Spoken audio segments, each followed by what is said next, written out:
Hello, my name is Michaela O'Brien, and I will be your moderator for this workshop. Welcome to the workshop, Identifying and Managing Respiratory Disease and Symptoms After Transplant.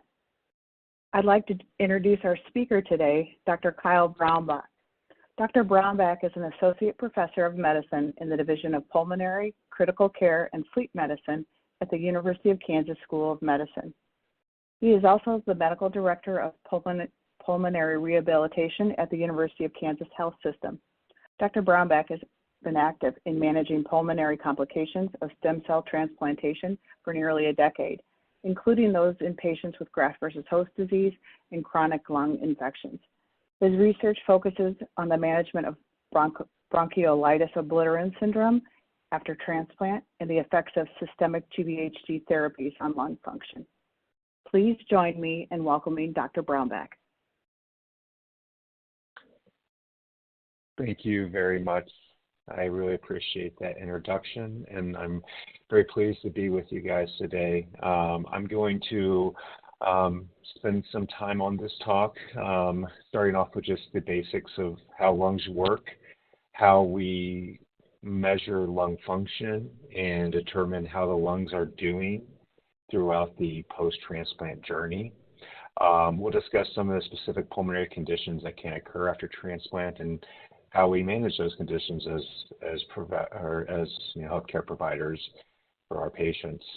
And finally, we'll close with just a discussion of what can you do? What are things that you can do to be your own advocate and also provide yourself with the best overall lung health that you can, as you go forth on your post-transplant life. So to begin, we'll kind of talk about the respiratory system in general. The lungs are a really ingenious system by which we're able to bring oxygen from our environment into our body that it can be used by our cells and also expel our waste gas, which is carbon dioxide. Our lungs act as a vacuum. So we are able to, when we take in a breath, our chest wall expands, our diaphragm decreases, it lowers itself, and this causes a decrease in intrathoracic pressure.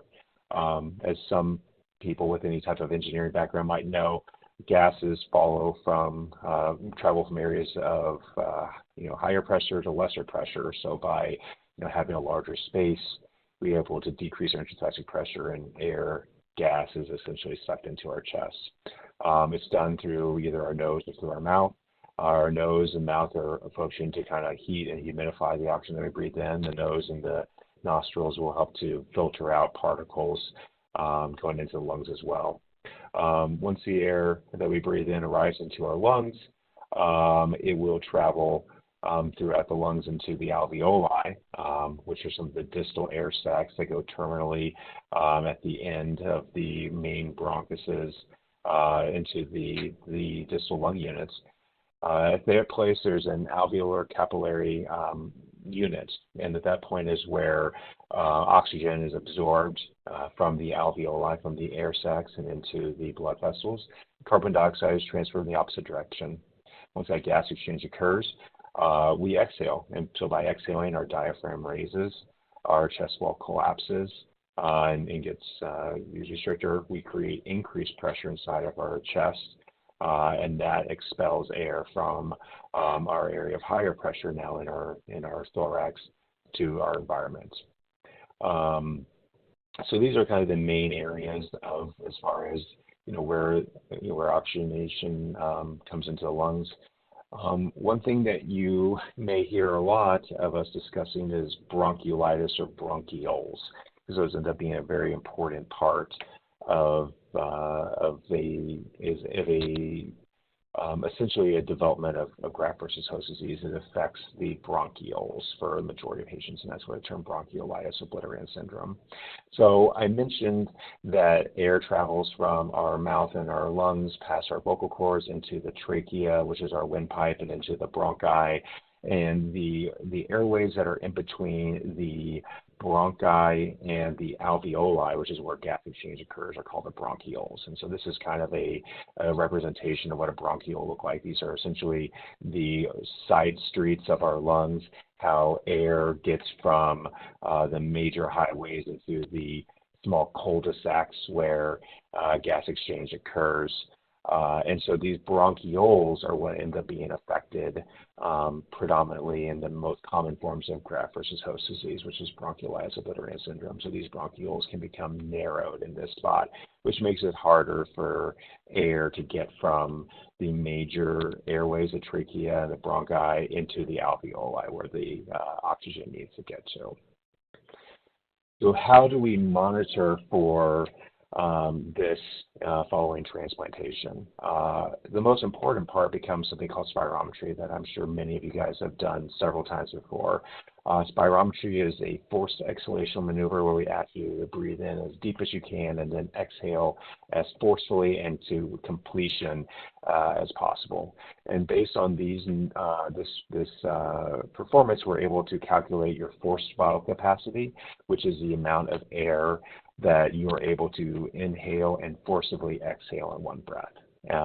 And also with that, we're able to calculate our FEV1, or forced extracorporeal volume, in 1 second. That's the amount of air that's able to be exhaled completely from your lungs in the first 1 second of exhalation. This is important because diseases like bronchiolitis obliterans are diseases that are obstructive. So that means it makes it harder for the air to escape from your lungs and to be exhaled. And such, this number, the FEV1, will be significantly less than the forced vital capacity in patients who have the most common forms of graft-versus-host-disease involving the lungs. Additionally, some of you have probably undergone the lung volume testing, and this is how we calculate what your total lung capacity is, along with your residual volume and your diffusion capacity. And this is called body plethysmography, which is essentially a technique that many of you have done where you are panting into a shutter valve, and it allows us to make small calculations involving the pressure changes in the lungs, and based on these calculations, we can assess the residual volume, which is how much air is left over in your chest after a complete exhalation. This is a number that can become elevated in bronchiolitis obliterans syndrome that we try to monitor for.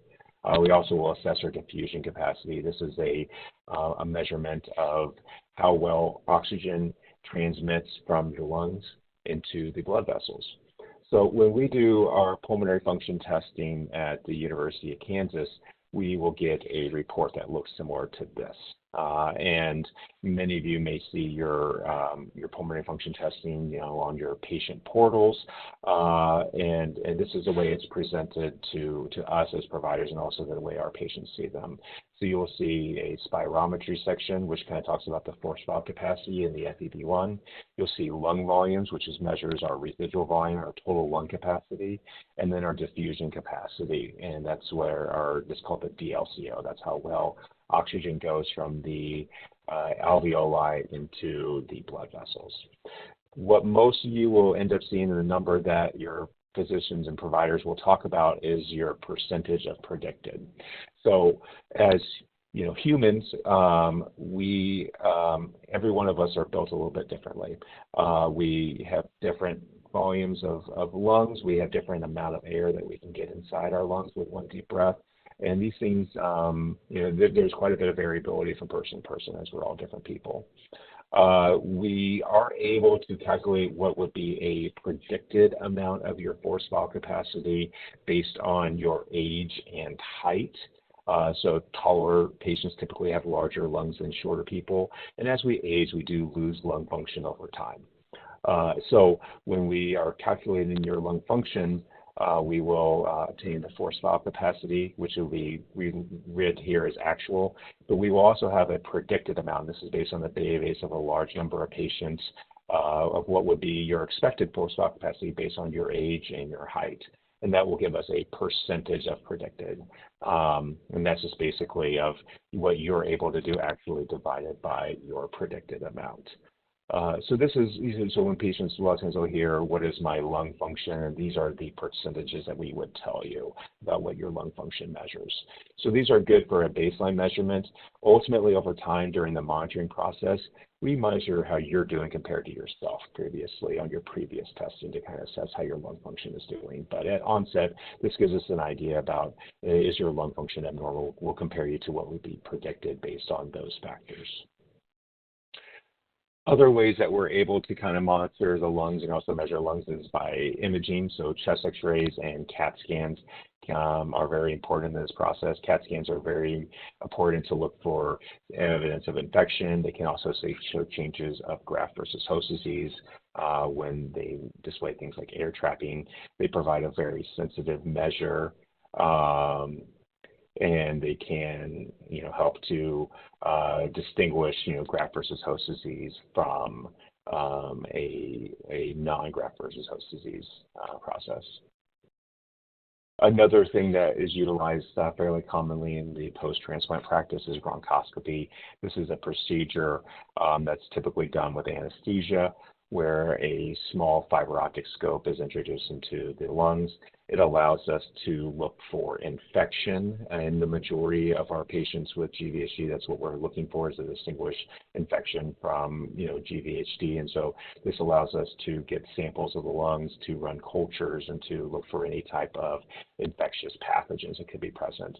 We utilize this in a number of other conditions in the pulmonary medicine, with diagnosis of lung cancer, for other types of treatments that we're able to do for patients with a variety of lung conditions. But when it's utilized in our bone marrow transplant population, typically it's to determine if there's an infection in the lungs or not. So after transplant, I generally think about there being 4 major categories of pulmonary conditions that can arise. Number one is that patients can sometimes go into, their diagnosis with, some sort of lung condition. It's not uncommon that our patients, who, may be older patients who come in with significant COPD, or patients who have severe asthma, and they get a condition that requires a bone marrow transplant. And so, those things can still occur after transplant, still need to be managed. Infections are relatively common, especially in the early time frame, either during the transplant period or immediately afterwards.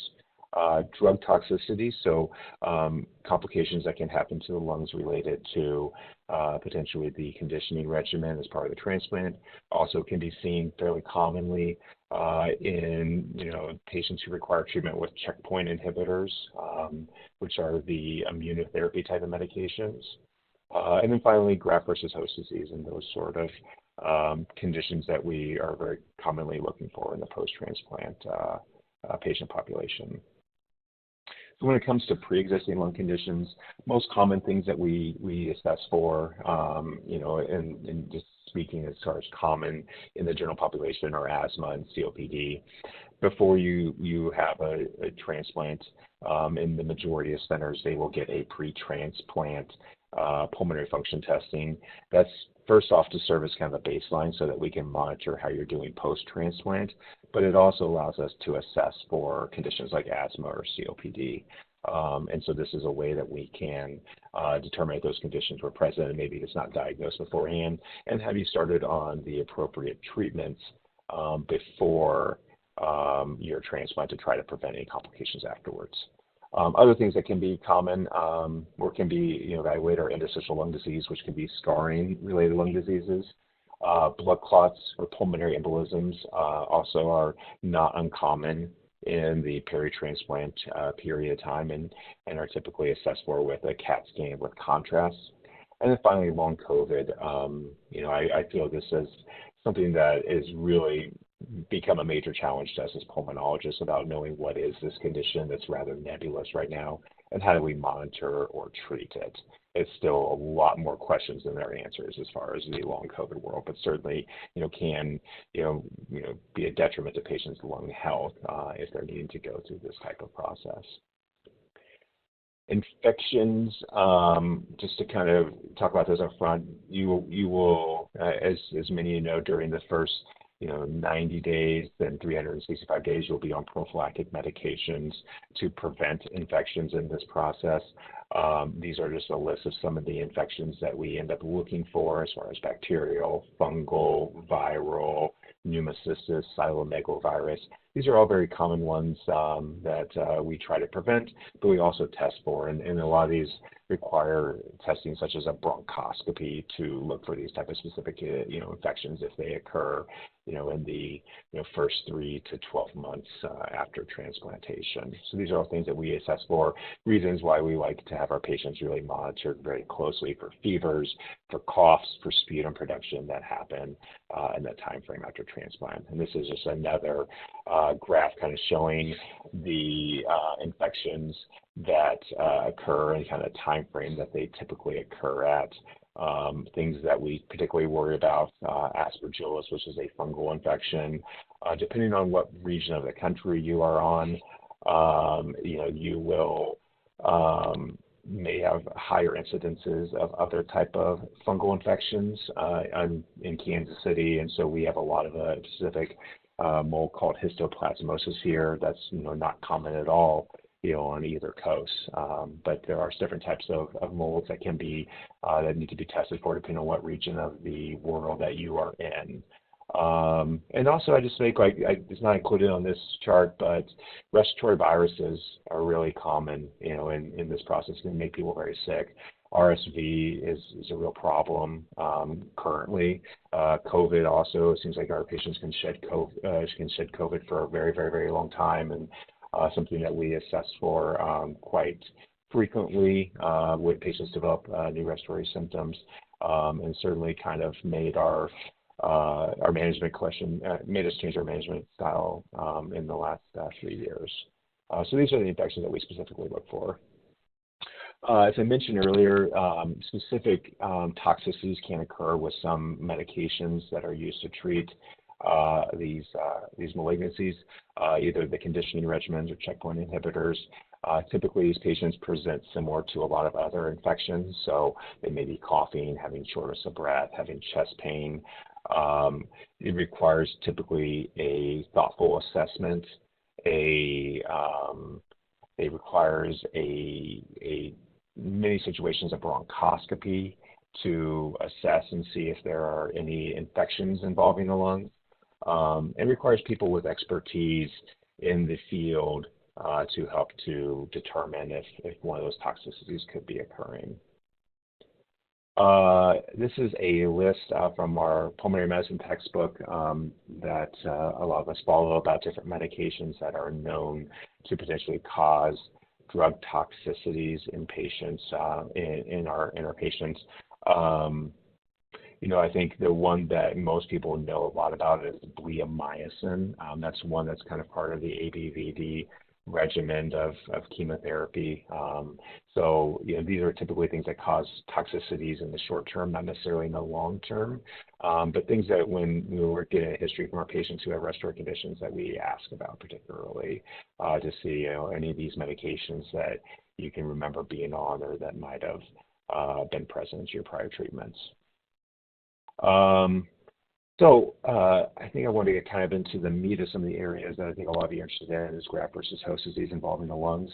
I consider kind of three of major manifestations of graft-versus-host disease, one being the idiopathic pneumonia syndrome, the second being organized pneumonia, and the third, which is the most common one that most of you should be familiar with, is bronchiolitis obliterans syndrome.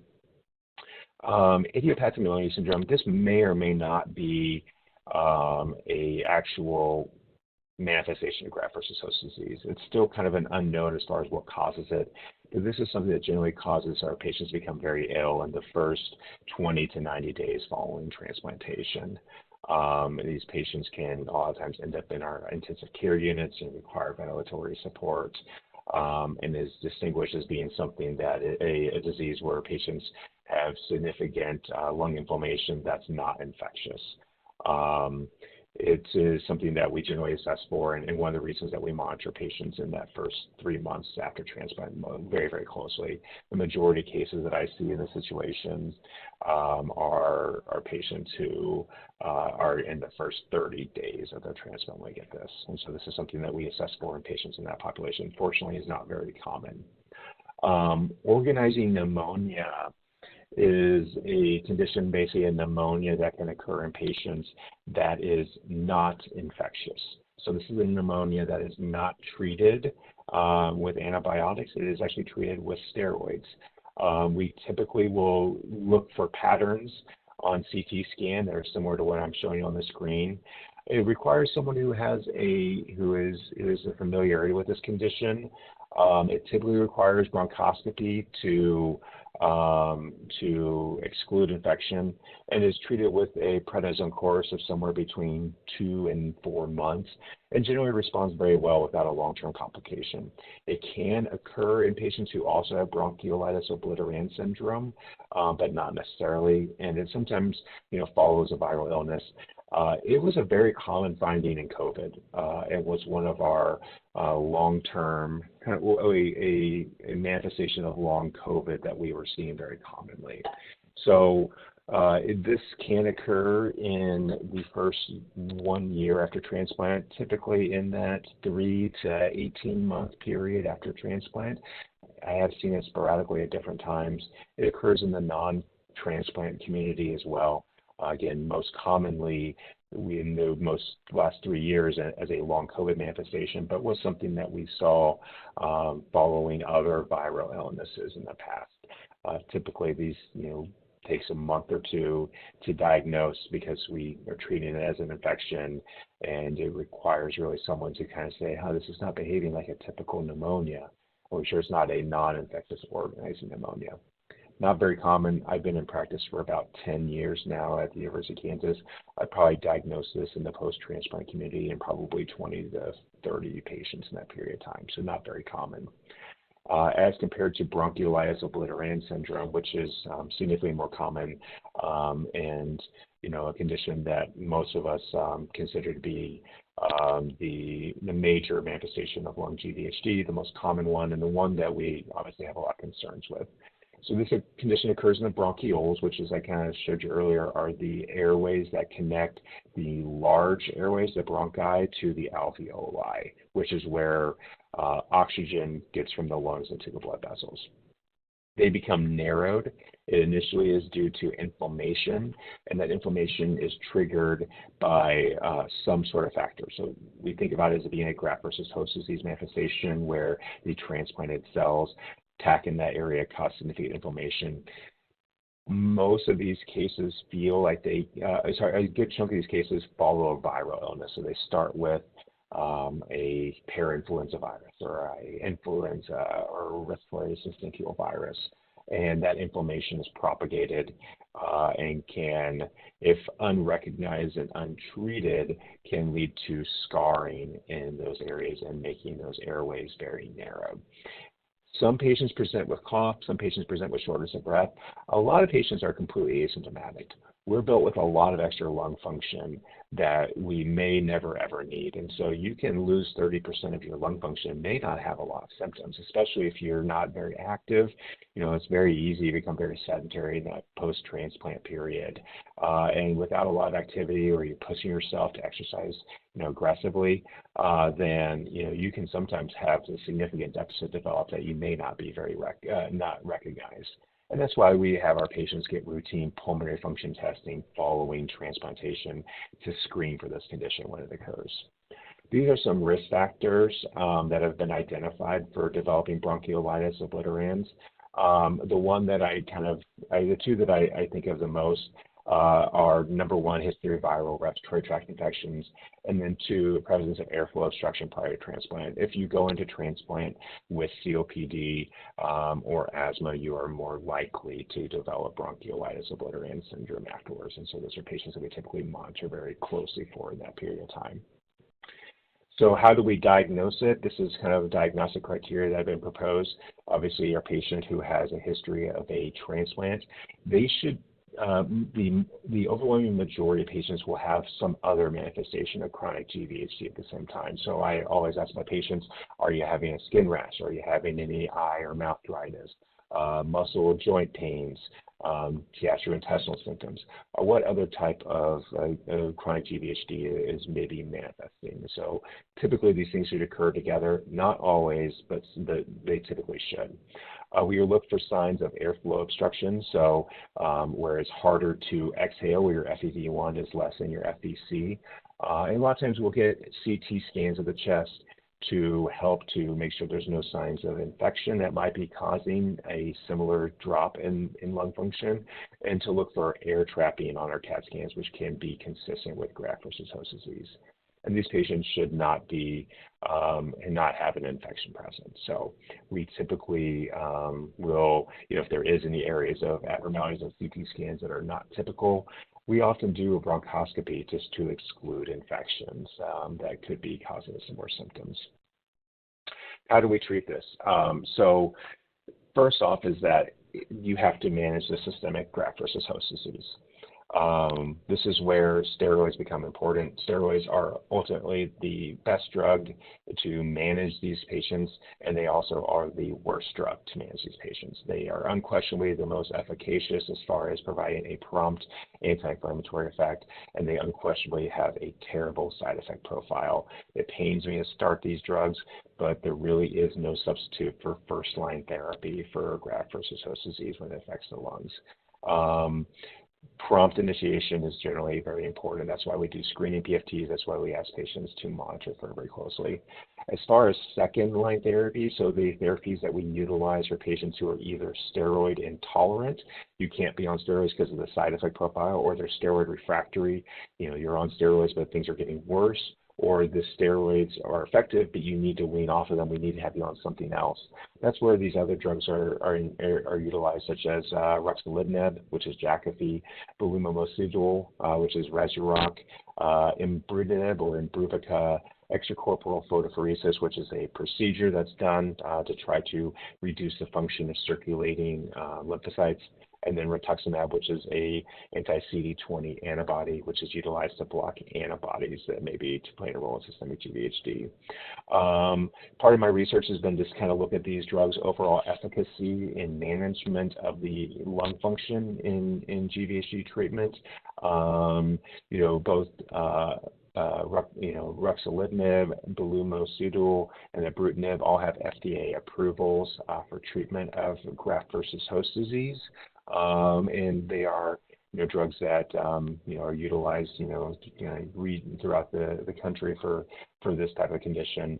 Something that, I would say at our own individual center, we typically use both ruxolitinib and pneumocystis pretty commonly, and we're glad to have those medications. I think it definitely requires a lot of individual expertise from your providers as far as what are the appropriate systemic GVHD treatments at this time.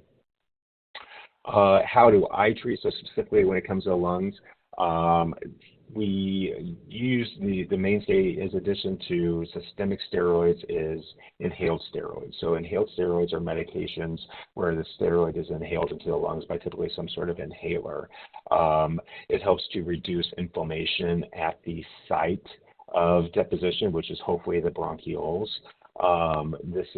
These are inhalers that are utilized to treat asthma and COPD as well. So they're very commonly used across all adults, in the United States, and are utilized very commonly. Both steroids alone, which is the main one, is called fluticasone or Flovent, can be utilized. I use a lot of a medication that's called Symbicort, which is a combination of a steroid budesonide and a long-acting version of albuterol called formoterol. So this helps to relax the airways and also to provide anti-inflammatory effect. And both these medications have been studied in this space with good results to help to stabilize lung function and potentially improve it. Additionally, we combine a leukotriene modifier medication, which is called Montelukast. The generics is called Singular, so it's a trade name. This helps to block the allergic pathways that may be signaling in patients with constriction of their airways. It is a pill that's generic and that's been utilized in combination very commonly with both inhaled corticosteroids and Symbicort. Finally, like short-acting bronchodilators like albuterol can provide immediate relief. They're not studied in pulmonary GVHD, particularly, but they are utilized very commonly if patients have congestion or feel like they have tightness in their chest. Other things that are important, assess if patients need oxygen.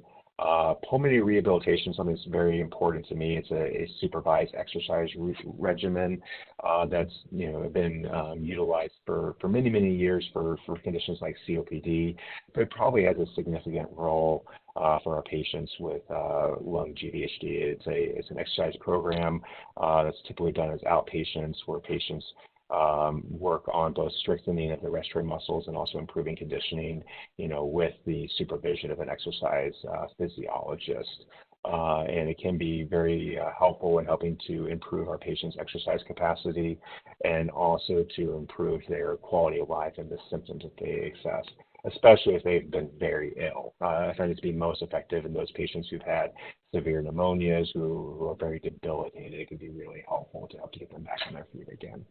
Also, we assess for other conditions. Most commonly, I bring up is infection, but also sleep apnea. So if you have sleep apnea symptoms, typically a sleep study can be helpful to help to distinguish if that's present and can improve some of your symptoms too. So now to the part about what can you do. So what are important, at least as a pulmonologist, that I think our patients could really help to improve their symptoms. First off is that if you have asthma or COPD, we need to have you on treatment for that. So there's going to be inhaled corticosteroids or other type of bronchodilator regimens that can help to, control their underlying lung disease, help to get their lung health as good as possible. Smoking and cessation, there's nothing more important than I can do for my patients than to help them to quit smoking. It is one of the hallmarks. Smoking after transplant increases your risk of lung complications, both infection and non-infection. So if you're still smoking, or have people smoking around you, it's really, really important to do everything you can possibly to not do that anymore. I get asked about vaping a lot, and the truth is that vaping is just there's not a lot of data knowing what the risks are from it long term. I think you should always kind of aid on the side of not vaping. If I think that I get asked a lot, is vaping safer than smoking? The answer is I'm not sure. My sense is that it probably is, but that's not based on really any much scientific evidence. So. Air pollution, air purifiers, I get asked about those a lot. Certainly in your first 90 to 365 days following transplant, avoiding molds, avoiding if you can reduce, air pollution exposures, that's important. That's not necessarily something a lot of our patients can do, though. Air purifiers are really not well studied here. I do want to say that it's useful if you have a heavy mold burden, especially if you've had any type of fungal infections to consider, but really not a lot of data to support that one way or the other. Infection avoidance becomes very important. So following the vaccination protocols that your transplant center establishes, avoiding viral illness as much as possible, so that involves masks. It's a lot harder now that the world is less masking, but there really is an ounce of prevention is just worth a ton of cure here. And so, good hand hygiene, avoiding sick people, wearing masks, just because a lot of these conditions typically occur following viral lung illnesses, these contagious illnesses that we talked about earlier. Physical activity, as I mentioned, maintaining a good functional status is just so important here. And so number one is just that if you are developing a lung GVHD and you are exercising, you're going to be more sensitive to changes in your lung capacity. And so I think from that perspective, it's important, but it also helps to prevent some of the complications of debilitation that can occur in the post-transplant situation. That's so heavily linked to improved quality of life, to improve mental health. I can't recommend it enough for my patients to be as active as you possibly can following your transplant.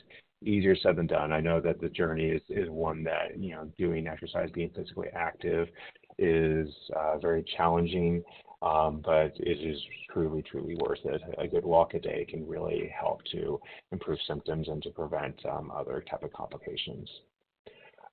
symptom detectant, so notify your transplant teams. They generally have a good, protocol in place, but for cough, fevers, new respiratory symptoms, generally we want to promptly get pulmonary function testing and a CT scan to determine that if there is one of these conditions that are occurring. It can, a lot of times when we detect these things earlier, it can allow for a more effective and aggressive treatment. I often get asked about home spirometry. There are a few trials that will be up and running in the near future as far as doing home, pulmonary, basically home FVC and FEV1 testing to, monitor very closely for how your lung function is doing on a day-by-day basis. It's something that's been utilized for some time in our post-lung transplant patients to kind of monitor for lung transplant rejection more closely. There have been some efforts to consider doing that in this type of, in patients with who've had transplants to look for early assessment of lung GVHD. Too early to know yet if that's something that will be effective or not. But my sense is that if it's something that you are been diagnosed with lung GVHD and we are monitoring your treatments, potentially home spirometry could be an effective way to monitor how you're doing, so we can assess how things go forward with time. I think I think it's a little early to know if that's something I would blindly recommend to all patients, but I'm hopeful that we will have some clarification based on some studies in the upcoming years to know if that's something that will be an effective recommendation for our patients. So in conclusion, the lungs are susceptible to a number of different conditions that can occur after transplant, including, other common lung conditions, infections, toxicities of treatments, or graft-versus-host-disease. Standard of care is to monitor pulmonary function tests after your transplant to assess for any decline that could be suspicious for lung GVHD. If you are having a new symptom that's occurring after transplant, especially early after transplant, these typically need to be assessed with pulmonary function testing and a CT scan. And exert as much exercise as you can. Avoid infection and avoid things that could be causing harm to your lungs. I think that will overall help to reduce these risks and also help to improve your overall lung health and help you to get through these illnesses if you are unfortunate enough to get them. So, quick thank you to the transplant team here at the University of Kansas that I've been working with for a while. Dr. Aviankar and McGurk have been really instrumental in my work in this field. I partner with Dr. Shune and Dr. Singh in a number of patient care and also with some of our research project, and then also with the Lung GVHD Consortium group. That's a group of also other pulmonologists like myself who manage patients with this condition across the country, both in adults and pediatrics. We certainly like to try to discuss what we think are the areas that need to be improved upon with better research, and also just kind of establishing what the standard kind of treatment for these patients should be going forward. And so with that, I thank you for your time, and I am open to any questions you might have. Thank you, Dr. Brownback, for this excellent presentation. We'll now begin the question and answer session. First question is, what are your thoughts on long-term use of azithromycin? Yes, so azithromycin has been utilized for quite a long period of time in the treatment of bronchiolitis obliterans syndrome after lung transplantation. So this would have been, essentially chronic lung transplant rejection. It was found to slow the rate of decline in patients who'd had a lung transplant and had essentially had a similar condition that happens in our post stem cell transplant patients. We generally kind of adopted the use of azithromycin early in my career to as kind of part of our regimen. Some of you may remember a regimen we called FAM, which was fluticasone, azithromycin, montelukast, that we utilized several years ago. A study was done by Dr. Bergeron in France, where she looked to see if azithromycin taken after transplant could reduce the risk of development of lung GVHD. And in this study, which is called the ALLO-AZITHRO trial, she found that it didn't help in that situation, but that there was also an increased risk of relapse of leukemia in patients treated with azithromycin.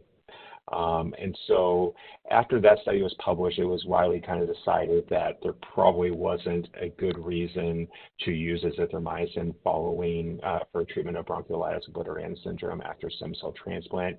We have no idea why that study was found, but we felt that the overall benefits probably did not warrant that particular risk.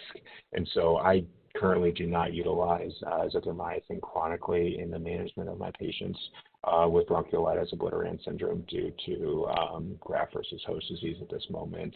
And I don't believe anyone else in my center does. I'm not sure if it's utilized in other centers very commonly, but I know at least at our center, we do not have as part of our algorithm for bronchiolitis obliterans syndrome after stem cell transplant. Speaking of that, this patient has GVHD manifested as bronchiolitis obliterans. They want to know if there's a pattern or staging of what it looks like. And has research demonstrated a possible plateau in symptoms? A lot of heterogeneity in this field. There are some patients where there is certainly a plateau that happens early on, and a lot of times that can be just related to the patient themselves, or it can be a marker of an effective treatment with steroids or other types of GVHD treatments. There's not any accepted grading that I'm aware of as far as, a grade 1, 2, or 3, unlike, in other types of manifestation of GVHD, particularly involving the skin. So I generally will say kind of talk about presence or absence of it, and also is it active? Is it something where it's requiring systemic treatment to keep it from worsening, or is it something that is quiescent? So there's certainly a number of patients to where they have the acute area of inflammation, it then scars and is no longer active whatsoever. And in a number of those patients, once they've had stability for several years, it no longer requires treatment. It just is simply kind of a scar that will, slowly improve over time, but doesn't require ongoing treatment. Does pleurisy leave lung scarring? Pleurisy typically does not. So pleurisy is a symptom of kind of sharp pain in the thorax that is associated with inflammation of the pleura, which is the lining of the lungs. Pleurisy can be a symptom of pneumonia, of potentially of fluid around the lungs, or a pleural effusion. It can be a symptom sometimes of blood clots. It is typically not something that can cause scarring and is more of a symptom than an actual disease itself. How do you usually wean off prednisone when Rezurock and Jakafi are introduced? Good question. And this is something that I partner very closely with our transplant team to do. The way I typically do it is that I communicate with that patient's primary transplant attending and their pharmacist to say that, I think this patient has, a significant, lung GVHD. We should probably introduce a steroid-sparing regimen. Or that, they're having a lot of complications from the prednisone. We should probably introduce one of these steroid regimens. Our pharmacist will provide a patient with a calendar to wean that dose down. I generally follow the national kind of algorithm guidelines that I believe the NIH published, and I really kind of follow what our BMT team does as far as their algorithm too. As far as a specific timing for integration of Jakafi or Rezurock, I think a lot of that's dependent on the underlying severity of the initial presentation, how significant the lung GVHD is, and what we think that patient's tolerance of steroids will be. So I won't say that there's a rule across the bag. I think you have to be very individualized. But if a patient presents with a really severe drop in their lung function, I generally will ask them to get approval for Jakafi or Rezurock right off the bat and start them on the 1 mg per kg of prednisone at that same time. And we will typically begin the weaning of the prednisone within around a month or so after being started, and leave them on and hopefully have the Jakafi or Rezurock started in that time frame. If it's something where we're weaning off the prednisone and we need to do it faster because of a lot of myopathy or side effects from prednisone, then that's certainly timing to use it. If we're weaning it and we're finding that, the lung function actually got a little bit worse as we went from 20 milligrams of prednisone a day to 5 milligrams a day, then that's sometimes where we need to integrate Jakafi or Rezurock. So I wish I could give you a standard rule, but this is something where there's a lot of nuances, and it just requires, providers who have experience in the space to have thoughtful discussions with each other about what the right overall treatment plan would be. If a patient has bronchiolitis obliterans, is there any value in home incentive spirometry? I would say that if a patient can't walk, can't exercise, then yes, that's absolutely is better than nothing. If a patient is asking me, I have 30 minutes today that I can do exercise, should I spend that 30 minutes doing intensive spirometry, or should I spend that 30 minutes on a bike or a treadmill or a elliptical machine? I will tell them 10 times out of 10, do that whole body exercise. Do what makes you happy and taking in deep breaths more. So it's better than nothing, but I would still choose a more robust form of exercise over intensive spirometry. This patient wants to know what components of pulmonary rehab would you identify as essential? The process of pulmonary rehab is one of, number one is some education on lungs and how the medications work, particularly inhalers. Two is focusing on strength training. So this can be typically upper body training with light weights. And then the third is endurance training. So we utilize in our own center stationary bikes, elliptical machines, treadmills, and cycle ergometers.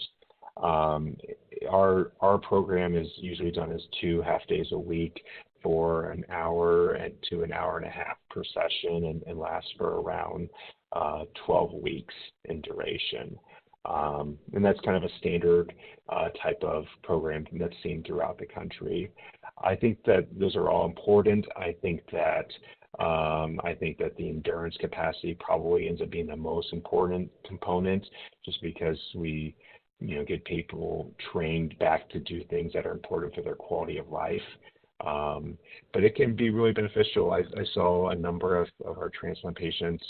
I had one come to mind. It was a great situation, a really young patient who was 22 and had a horrible case of idiopathic pneumonia syndrome and was in our ICU for 2.5 months and left the hospital frail, debilitated, and was 22 years old, needing 8 liters of oxygen just to walk.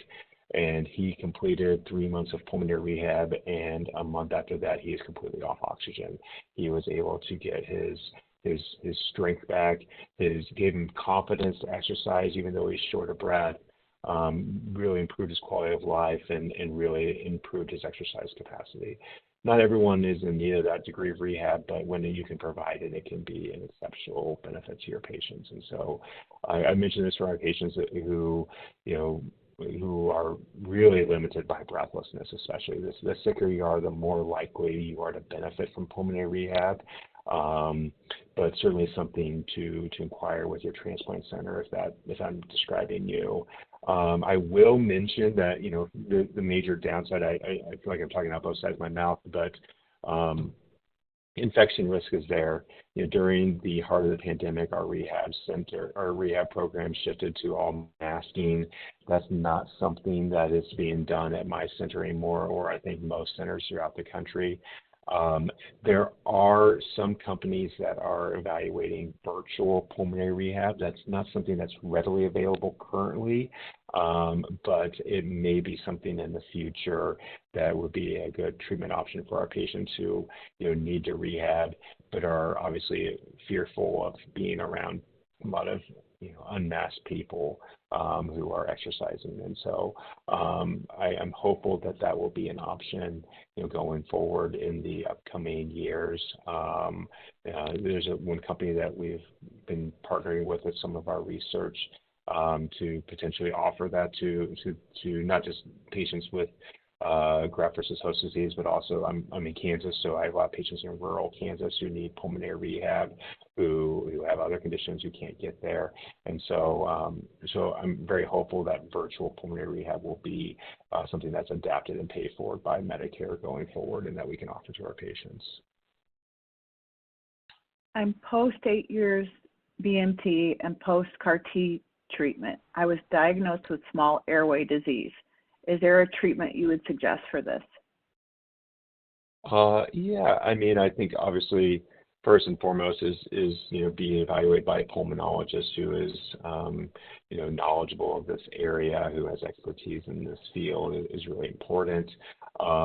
Typically small airways disease can be a GVHD manifestation. And it could also just be something that's completely unrelated. It may just be a manifestation of asthma that can develop later in life. Typically, these are treated with some form of an inhaled steroid, so either inhaled steroid alone or a combination of inhaled steroid and long-acting version of albuterol.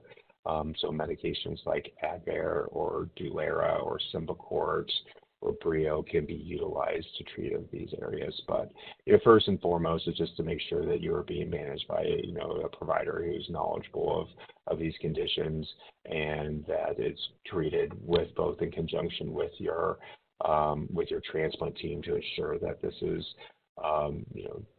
purely a small airway disease and not necessarily a manifestation of lung GVHD that requires other treatments. I am now 20 years out from a transplant, but I've noticed every year I get more breathless with exertion. Is this normal? I now find I cannot talk and walk at the same time. No, I mean, I wouldn't think, and I'm sorry, not knowing all the history there, it's hard for me to know a lot.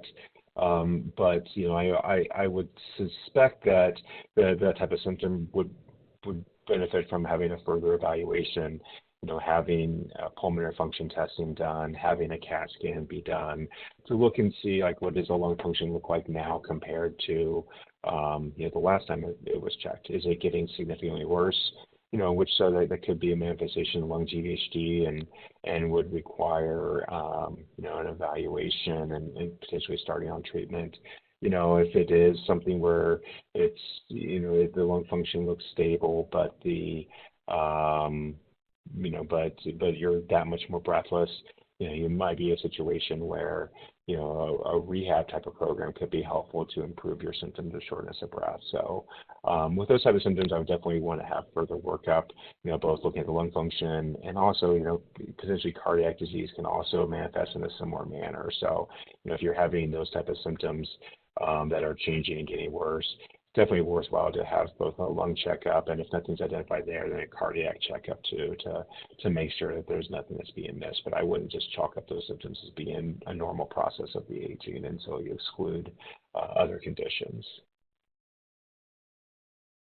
Okay, once diagnosed with lung GVHD and having a significant decline in FEV1, what's the current frequency recommended for pulmonary function testing if there are no new symptoms?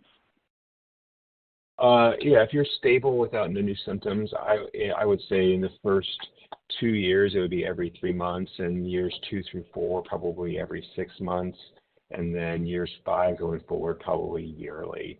But that would be a little bit dependent on the severity of the underlying GVHD and the presence or absence of systemic GVHD. But all things being equal, that would be the frequency that I would be suspecting that you'd want to check your lung function. This patient is trying to taper off steroids. How often should they check PFTs? So dependent on the underlying it would be a little bit variable based on how severe the lung GVHD is. I would say that if it's more of a mild reduction, then I would suspect that it was then probably every 6 months. If it's more of a moderate severe, then probably every 1 to 2 or 3 months, just depending on symptoms and the speed of decline and what the other systemic GVHD symptoms are. Are there any parameters of lung function not included in the standard PFT that could account for symptomatic shortness of breath worse than the baseline? There certainly are some limitations, that we're seeing that are present from pulmonary function testing. There's a lot of variability from test to test. About a 5 or 6% difference in spirometry is noted. If I have a patient do the pulmonary function testing today, tomorrow, the next day, there will be about a 5% margin of error with each testing, just due to barometric pressure and the effort of the patient. I don't necessarily think that that pulmonary function testing always provides the full picture. A lot of times a CAT scan is necessary too to get kind of a picture of the lungs that way. Are there patients who have shortness of breath, but their pulmonary function testing and their CAT scans are normal? Yes, that certainly can occur. Sometimes it can be from cardiovascular disease, and then sometimes that it can be from deconditioning. I think there are new studies ongoing about the use of MRI imaging of the lungs to look for small airway disease especially in long COVID syndromes where the pulmonary function testing might be normal. Something that some of my partners are looking into.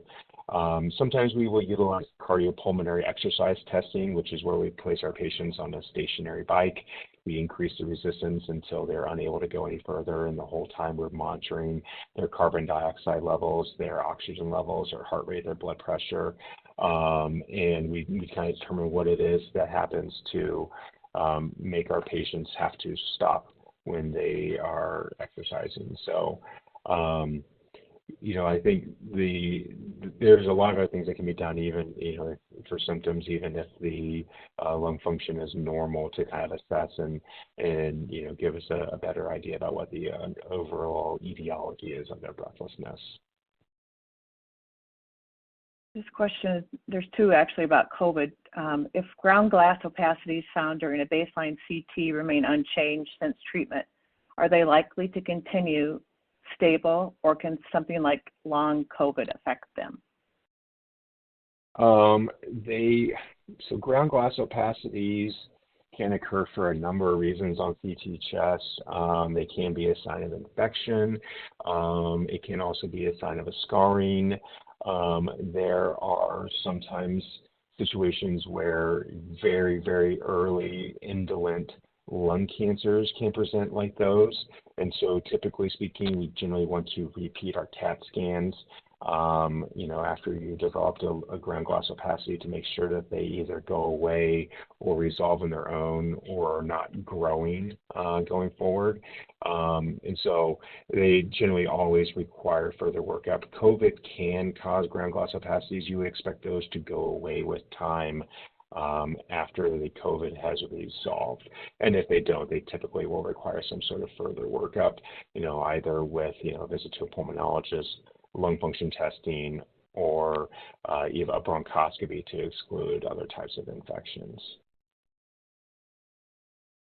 Does chronic GVHD sometimes affect diffusion in the lungs instead of worsening obstructive disease? Sometimes it can. It can be an early manifestation of chronic of bronchiolitis obliterans. If there's heavy inflammation, if there's a lot of inflammatory cells that are being produced that plug the alveoli, sometimes we'll see that can cause a diffusion impairment. Most patients with bronchiolitis obliterans syndrome maintain a normal DLCO. And so whenever a patient has a DLCO impairment that is only present then we almost always need to do a CT scan to assess and make sure that there is not a second process going on that could be present. Okay, we are running out of time, so this will have to be our last question. I have scleroderma around my rib cage and across my abdomen. Would it make sense that I would have a decline in lung function due to the restriction of diaphragm expansion? Yes, 100%. It's a very, very common finding that if scleroderma is lung disease is that it will reduce the findings of our lung function testing. It does not mean that you have lung GVHD. It essentially means that your lungs are unable to expand related to the skin findings there. Most of my patients who have that condition, I'll do a CT scan to make sure there's no air trapping present. I typically do not utilize inhaled steroids in that situation just because they aren't very helpful with symptoms. It does not make the lungs easier to expand, and so we try to focus more of our treatment on manifestations of skin GVHD rather than giving steroids to the lungs in that situation. But requires a case-by-case kind of evaluation too. On behalf of BMT InfoNet and our partners, I'd like to thank Dr. Brownback for his very helpful remarks. And thank you, the audience, for your excellent questions. Please contact BMT InfoNet if we can help you in any way. And enjoy the rest of the symposium.